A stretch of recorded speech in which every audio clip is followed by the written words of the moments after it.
Уважаемые друзья и посетители моего канала, сердечно приветствую вас. Мои замечательные подписчики из Польши попросили сделать мою реакцию на исполнение Димаша в 2020 году в городе Киев с песней War and Peace. Это авторская песня, которую написал Димаш, и учитывая те события, печальные события, которые сейчас происходят на Украине, я считаю, что место и время появления моей реакции на это произведение более чем уместно. Давайте приступим. А прежде, чем я начну делать свою реакцию на это произведение, я прошу вас подписаться на мои каналы на российских платформах. Все ссылки будут в описании, поскольку судьба YouTube в России более чем не ясна, и очень возможно, что YouTube будет заблокирован. Поэтому, пожалуйста, дорогие друзья, не забудьте заглянуть на мои видео на других платформах, уже российских, и подписаться на них. Я вам буду очень признателен.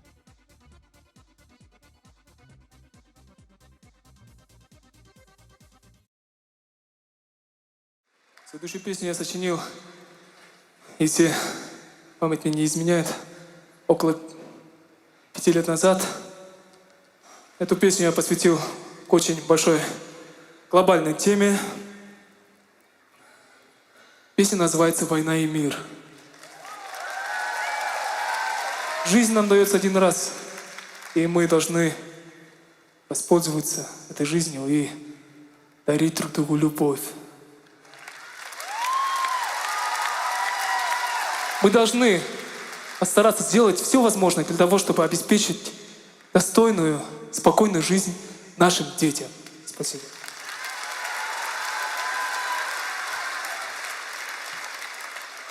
Я не случайно включил слова Димаша до выступления, а также и после выступления, так как это имеет не только большой смысл, но и композиционно, и смыслово это очень правильно. Я вам объясню причину, почему я это сделал чуть позже.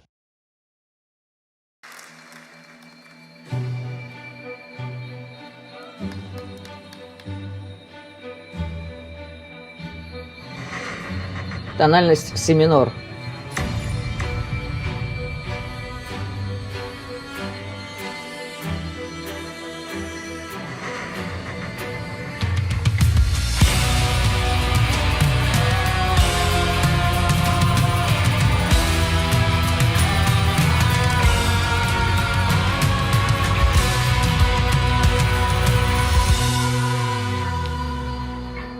Я остановлю именно здесь.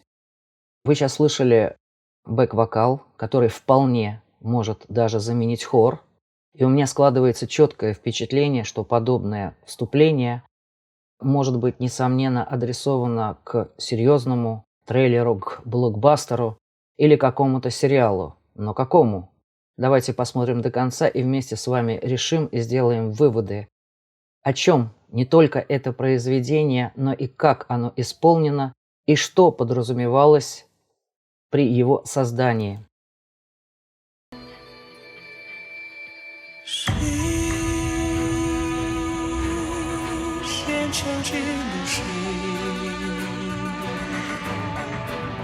Да, это си минор.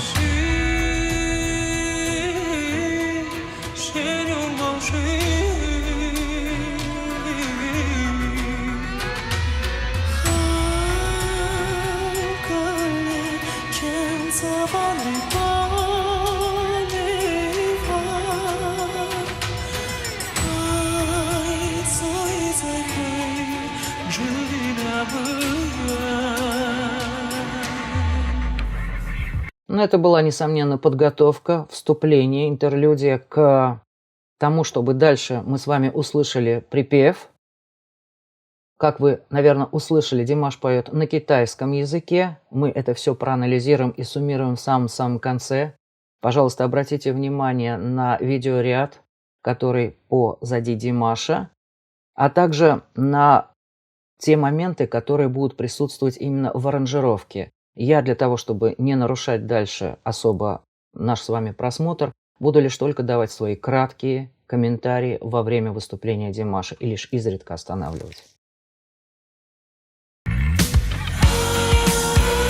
А вот и припев.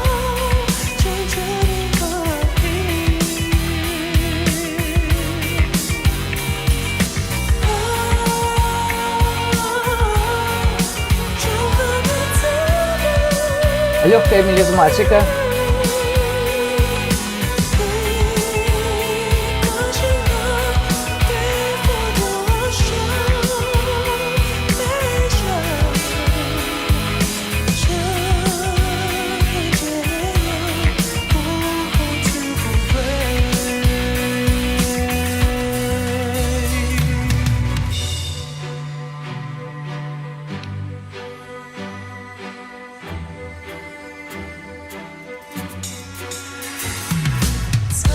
Позвольте все же остановлю. То, что мы сейчас с вами слышали, это небольшая вставочка, которая отображает оркестровку. То есть в идеале, как я вижу, здесь должен был бы звучать вообще живой оркестр. И вот как раз это проведение, оно связано с возможным потенциалом изменения аранжировки в сторону глобализации, делания ее более объемной, рассчитанной как раз под очень серьезный проект. Также Димаш использовал мелизматику в технике азан. Мое видео, которое сейчас выходит, кстати, оно выходит в священный месяц Рамадан, который является постом для мусульман. Кстати, и у христиан сейчас идет Великий пост. Я думаю, что такое совпадение вообще всех этих вещей не случайно. Но все же не буду отклоняться. Продолжим. Идет второй куплет.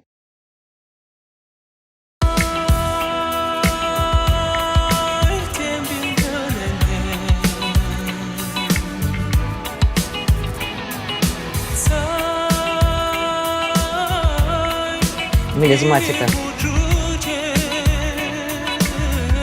Следи за глазами Димаша.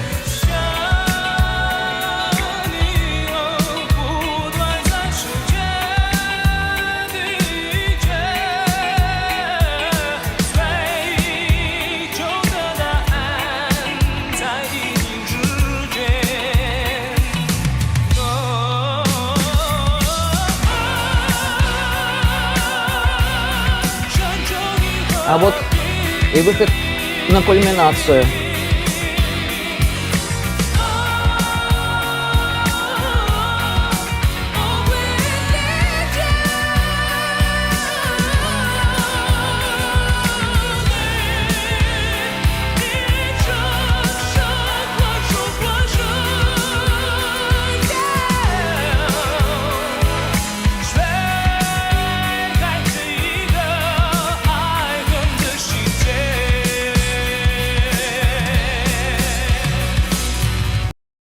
Позвольте остановлю. Димаш начал с меццо-пиано, перешел на даже меццо-форте. Это меццо, это очень умеренное пиано и умеренное форте. Однако мы не видим очень сильных кульминаций пока до этого момента. И раз это не происходит, а Димаш делает многие вещи, я думаю, все достаточно осознанно, то его основное послание здесь будет находиться в словах. А также, пожалуйста, я не случайно сказал, обращайте внимание на глаза Димаша. Он часто двигается по сцене очень активно, здесь очень сдержанно. И, пожалуй, только глаза передают основную информацию, одну из основных информаций, которую он пытается донести. Поэтому, пожалуйста, друзья, внимательно следите за его пластикой. Он очень пластичен, но пластика достаточно сдержанная. И основное послание здесь находится в смысле и в том послании, которое, как я вижу, он транслирует через свои глаза. А глаза являются зеркалом души. Идет модуляция. Модуляция – это изменение тональности, выше или ниже.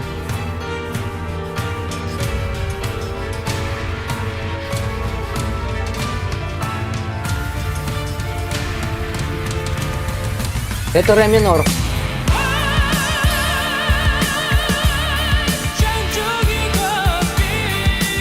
Модуляция на терцию выше.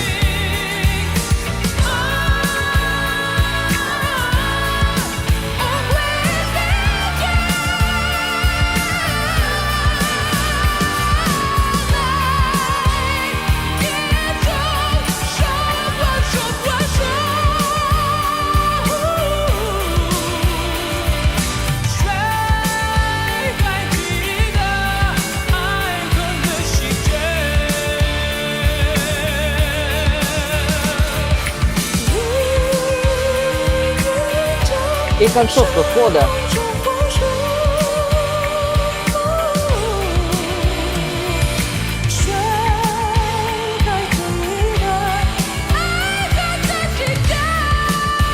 Ноточка соль второй октавы наверху. Это не самый предел Димаша, у него ноты гораздо выше. Но здесь другое наполнение, здесь цель другая этого исполнения этой музыки.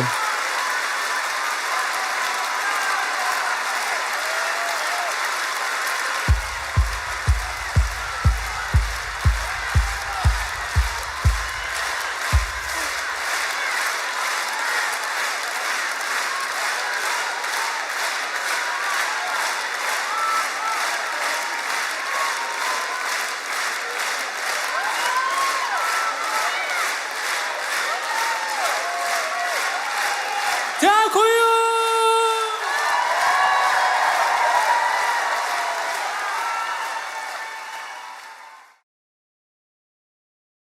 Я не случайно включил предвступление к исполнению Димаша, где он говорил слова, и также абсолютно осознанно оставил этот небольшой фрагмент после его выступления, потому что, как у хорошего вина или у хороших духов, есть первая фаза, первичное восприятие, дальше основной букет и послевкусие или остаточное восприятие того, что есть. И все они составляют единое целое.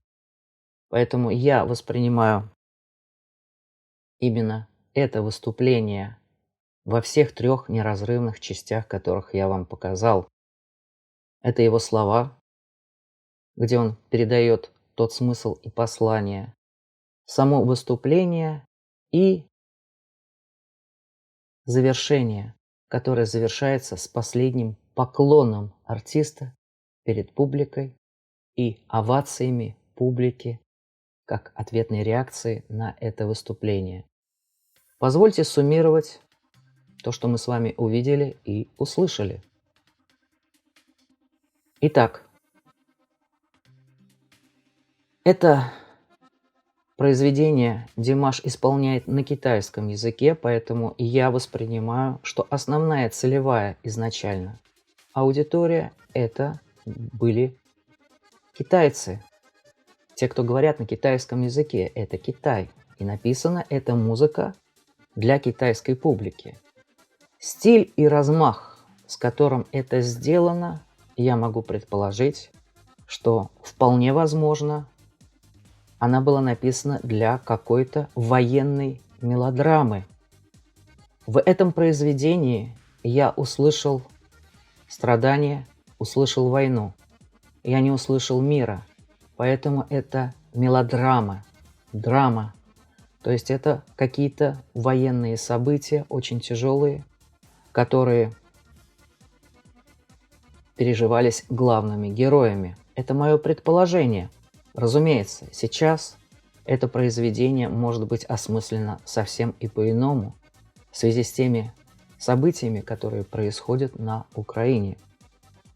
Димаш начал петь в меццо-пиано, и закончил он, если мы берем динамическое развитие, в динамике меццо-форте-форте, но не фортиссимо, как он делал иногда.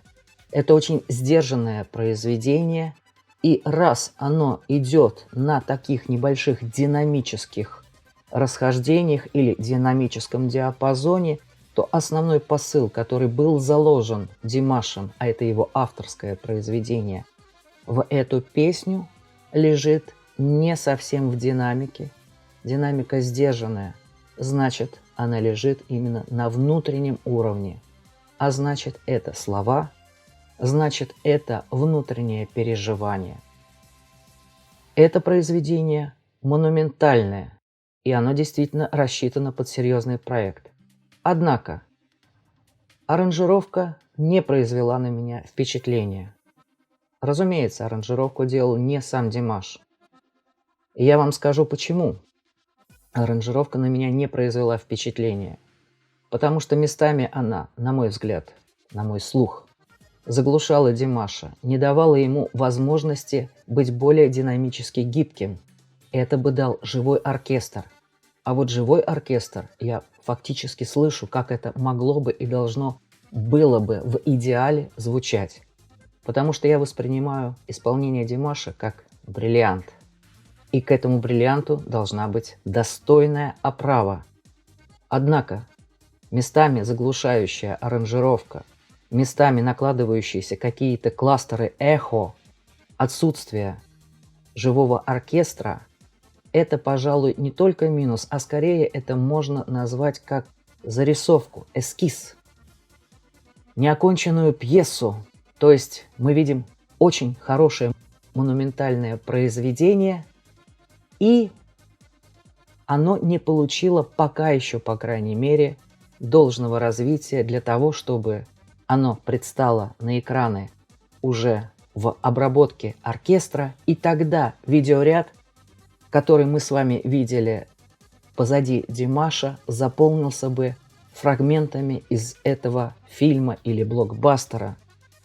И тогда это была бы, конечно же, на мой взгляд, военная мелодрама, где, возможно, судя даже по замыслу музыки, я не услышал там мира, я услышал скорбь, боль и войну, то как раз она бы отображала те события, которые происходили бы в этой картине.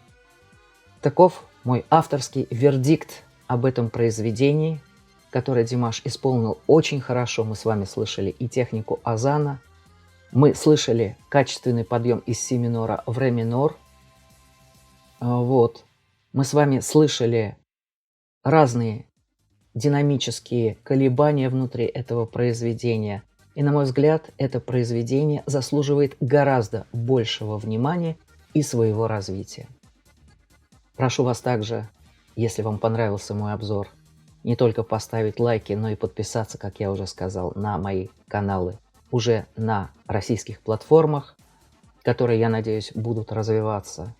Напишите, пожалуйста, ваше мнение о том, как Димаш исполнил это произведение, о самом произведении. Я очень попрошу по возможности удержаться от политических комментариев, чтобы мы пребывали в определенном нейтральном балансе не по отношению к страданиям людей, а именно политическим высказываниям, так как они могут принести больше вреда, чем пользы, на мой взгляд. А засим позвольте поблагодарить вас за внимание, пожелать вам крепчайшего здоровья, ну и, конечно же, я желаю скорейшего мира и на Украине, и в России, и в том, чтобы простые люди нигде не страдали. До новых встреч!